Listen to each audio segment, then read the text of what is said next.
Gatii kee eenyu haa baasu? Maatiyos 6:1-5. Yesuusii namootatti mul'achuudhaaf jettanii tola keessan nama duratti akka hin goone of eeggadhaa. Kana yoo gootan garuu abbaa keessan isa waaqarraa biraa gatii hin argattanii. Egaa akka warri of agarsiistuun namoota biratti galateeffamuudhaaf jedhanii manneen sagadaa fi karaa keessatti godhan, ati yeroo dhumaa arjoomtu hundumaatti kana of duratti hin odeessifatiin. Dhuguman isinitti himaa, isaan kun gatii isaanii argataniiru. Ati garuu yeroo arjoomtu waan harki kee mirgaa godhu harki kee bitaayyuu hin beekin. Arjummaan kee dhoksaatti haa ta'u malee, abbaan kee inni dhoksaatti argummoo gatii kee siif hin kennaa jedhe.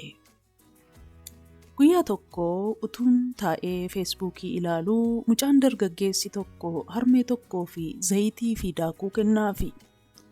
Garuu utuu harka isaa keessaa ba'ee harka ishee hin ga'iin footoo wajjiniin ka'e. Footoo isaas feesbuukii irra kaa'e. Namoonni hedduun isa jajaa fi galateeffachaanii turani. Namni kuni gatii isaa Waaqayyo irraa immoo namarraa argate laata? Sagaleen Waaqayyoo immoo waa'ee namootaaf arjoomuu maal jedhaa? Sagaleen Waaqayyoo kan inni nuuf barreeffamee akka nuti ittiin jiraannuufidha. Eega Yesuus jedheera ta'ee gochuun keenya dirqiidha.